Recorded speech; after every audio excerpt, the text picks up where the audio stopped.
दोस्तों, डब्ल्यूएचओ के एक अधिकारी ने हाल ही में कहा है कि शायद कोरोना वायरस कभी वापस न जाए। कोरोना वायरस हमेशा हमारे साथ रहे। जी हाँ दोस्तों, इसके साथ ही एक सर्वे है कुछ एनालाइज करने वालों के, कुछ विशेषज्ञों के, कि इस वक्त भारत में 1 करोड़ कोरोना पॉजिटिव मरीज हैं। जी हाँ दोस्तों, 1 करोड़ कोरोना पॉजिटिव मरीज हैं, क्योंकि टेस्टिंग बहुत फास्ट नहीं हो रहा है और बहुत से लोगों का पता नहीं चल रहा है, इसलिए अभी ये आंकड़े सामने नहीं आ रहे हैं। लेकिन आप ही सोचिए, 50,000 से 1 लाख होने में सिर्फ 14 दिन लगा, तो आगे की स्थिति कितनी भयावह होगी। अब क्या करें? अब हम क्या करें? आगे के 6 महीने हमें कैसे जिए? दुकानदारों को क्या करना चाहिए? सब्जी लेते समय हमें क्या करना चाहिए? सामान लेते समय, एटीएम यूज करते समय, इन सारी बातों का जवाब मैं आपको बताता हूँ आगे।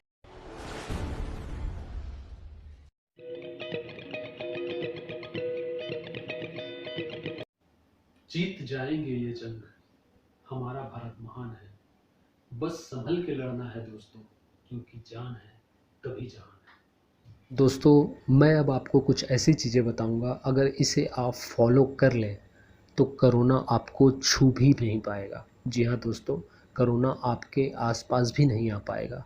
वीडियो पूरा देखिए और फॉलो कीजिए। दोस्तों, आज से एक आदत डालिए, एक सिंपल सा रूल अपनाइए। अपने पॉकेट को 2 भागों में बांटिए। राइट साइड डर्टी पॉकेट और लेफ़्ट साइड क्लीन पॉकेट। अब कुछ रूल फॉलो करिए। पहला, मास्क लगा के चलिए। मास्क, गमछा ये आप मुंह में हमेशा बांध के रखिए, क्योंकि कोरोना श्वास नली से ही प्रवेश करता है। इसके साथ गॉगल पहनिए, आँखों से भी कोरोना होता है। बाइक चलाते समय हमेशा गमछा, रुमाल या मास्क ज़रूर पहने, क्योंकि बाइक चलाते समय कोरोना का खतरा सबसे ज़्यादा होता है। अगर सामने वाला भी कोरोना मरीज कोई बाइक में हो और वो बात भी करे, तो छोटे छोटे कण उसके मुंह से निकलते हैं, जो बड़ी ही स्पीड से हमारी तरफ आते हैं।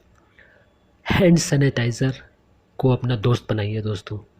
हमेशा हैंड सैनिटाइज़र अपने पास रखना है, अपने डर्टी पॉकेट में। रुमाल, घड़ी, बेल्ट, इस तरह के कोई भी एसेसरीज़ पहनना बंद कीजिए बाहर जाते समय, क्योंकि इनको धोना संभव नहीं होता। बहुत ज़रूरी हो तभी बाहर जाएं। घूमने फिरने, एंजॉय करने के लिए बाहर न जाएं। अपने घर के बुज़ुर्गों जो 60 साल से ऊपर के हैं, उनको बिल्कुल बाहर ना जाने दें, क्योंकि कोरोना का सबसे ज़्यादा दुष्प्रभाव इनको ही होता है। 80% कोरोना मरीज 60 साल से ऊपर वाले हैं जिनकी डेथ हुई है। जूते, चप्पल हमेशा घर के बाहर रखने की आदत डालिए। टिश्यू पेपर रखिए अपने क्लीन जेब में। साथ में न्यूज़पेपर के कुछ टुकड़े रखिए अपने क्लीन जेब में। बाल कटवाने सैलून या स्पा बिल्कुल ना जाएं। अगर बाल कटवाने हैं तो नाई को अपने घर बुलाइए, उनके हाथ सैनिटाइज़ कराइए, मुंह में मास्क लगवाइए, उनके सारे औजार सैनिटाइज़ करके बाल कटवाइए, टॉवेल वगैरह अपना दीजिए और नाई के जाने के बाद उस एरिया को अच्छे से क्लीन कीजिए। अगर आपको लगता है कि बाहर जाने के बाद आप किसी संदिग्ध के संपर्क में आए हैं, तो वापस आके पूरा स्नान कीजिए। गर्म पानी पीने का आदत डालिए, काढ़ा बना के पीजिए। अब मैं बताता हूँ कि हमें बाहर जाते समय क्या क्या सावधानी बरतनी है। दुकानदार जो अपने दुकान खोलते हैं, अगर दुकान में एंट्री हो, अंदर आने वाली एंट्री हो, तो उसे तुरंत बंद कर दीजिए। किसी रस्सी से या किसी मेज से रास्ते को ब्लॉक कर दीजिए। दुकान के बाहर 1.5 मीटर डिस्टेंसिंग वाले लाइनें बना दीजिए जितना पॉसिबल हो जाए। सामान दूर से रख के दीजिए। और कैश लेते समय, जी हाँ दोस्तों, कैश लेते समय सबसे ज़्यादा सावधानी रखना है, क्योंकि कोरोना कैश से भी फैलता है। तो इसके लिए एक सुझाव है, अपने पास जो कैश है उसे आप अपने ड्रॉज में रखिए, जो इन्फेक्टेड पैसे नहीं हैं। और कस्टमर जो पैसा देता है उसे आप पॉलीथीन में डालिए। एक पॉलीथीन या एक डब्बा लीजिए, उसमें उसके पैसे तुरंत डलवाइए। सपोज़ किसी कस्टमर ने आपको 500 दिया, आप सीधा उनके हाथ से पॉलीथीन में पैसे डलवा दीजिए और चिल्लर पैसा, छुट्टा पैसा जो है वो अपने ड्रॉस से दीजिए वापस। पॉलीथीन वाला पैसा पड़े रहने दीजिए, 1-2-3 दिन उसको यूज़ ना करें, 2-3 दिन बाद उसको यूज़ में लाएं। सब्ज़ी लेते समय भी आप सब्ज़ी को अपने हाथों से ना छांटिए, दुकानदारों से कहिए, सब्ज़ी वाले से कहिए कि आप सब्ज़ी छांटिए, आप आँखों से देखिए। सब्ज़ी डालते समय सीधा थैले में सब्ज़ी डलवाइए, छूइए नहीं। पैसा देते समय वैसे ही कीजिए, पैसा आप दूर से उनको दीजिए। और अगर वो कोई पैसा रिटर्न करते हैं तो अपने क्लीन पॉकेट से एक अखबार या टिश्यू पेपर निकालिए, उस पैसे को लीजिए, टिश्यू पेपर में उसको बांधिए और अपने डर्टी जेब में रख दीजिए। डर्टी जेब से फिर आप सैनिटाइज़र निकालिए, अपने लेफ़्ट हैंड में सैनिटाइज़र डालिए। सैनिटाइज़र डालने के बाद सैनिटाइज़र को अपने डर्टी पैकेट में वापस डालिए, फिर अपने हाथों को रब करके क्लीन कर लीजिए। सब्जी या कोई भी सामान जब आप घर में लाते हैं तो उसे एक पोर्शन में रखिए। अगर आपके पास एक रूम है तो उसे डर्टी रूम बना दीजिए। कोई भी सामान आने के बाद 2 से 3 दिन वहाँ रखना है। अगर ऐसा नहीं है तो घर का एक पोर्शन, डर्टी पोर्शन बनाइए, जहाँ वो आप सब्जी या जो भी सामान बाहर से लाते हैं उसको वहाँ रखें।